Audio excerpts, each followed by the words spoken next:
నరకం ఎంత భయంకరమైందంటే, మనిషి నరకములో పడడం ఎంత భయంకరమైనదో నాకు తెలియదు గాని, ఆ నరకము నుండి మనిషిని తప్పించడానికి దేవుడు పరలోకాన్ని వదిలేశాడు. అంటే అది ఎంత ప్రమాదకరమైనదో నరకం ఒకసారి ఆలోచించండి. దేవుడే తన పరలోక రాజ్యమును విడిచిపెట్టవలసి, మనిషిలా మారవలసి, మానవుడు పొందవలసిన శిక్షను తాను పొందవలసి, ఏ మానవుడు అనుభవించకూడని ఒక భయంకరమైన పాపాత్ముడికి కూడా వేయబడని ఘోరమైన శిక్షను అనుభవించవలసిన పరిస్థితికి దేవుడే వచ్చాడు అంటే నాకు తెలిసి ఆ నరకము చాలా భయంకరమైనది, మనిషి అందులో పడడము చాలా ఘోరమైనది. అలాంటి భయంకరమైన పరిస్థితి నరకముకు ఉంది కాబట్టి అంతగా ప్రేమించిన దేవుడు నరకమును తప్పించడానికి తన ప్రాణమును మనుషుల కొరకు పెట్టాడు.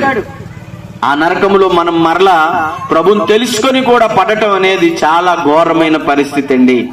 కాబట్టి క్రీస్తునందు సహోదరి సహోదరులందరికీ నా విన్నపం, ప్రభుని తెలుసుకున్న వారు మీరు పొందిన రక్షణకు తగినట్టుగా మీ జీవితాలు జీవించాలని, ఆ రక్షణను కోల్పోయే పనులు గాని, క్రియలు గాని, స్వభావాన్ని గాని మీరు మార్చుకోవాలని ప్రభునందు మిమ్మల్ని హెచ్చరిస్తూ మాటలు ముగిస్తూ ఉన్నాం. దేవుడు మిమ్మలను ఆయన నిత్యము వరకు నమ్మకంగా నడిపించును గాక. God bless you.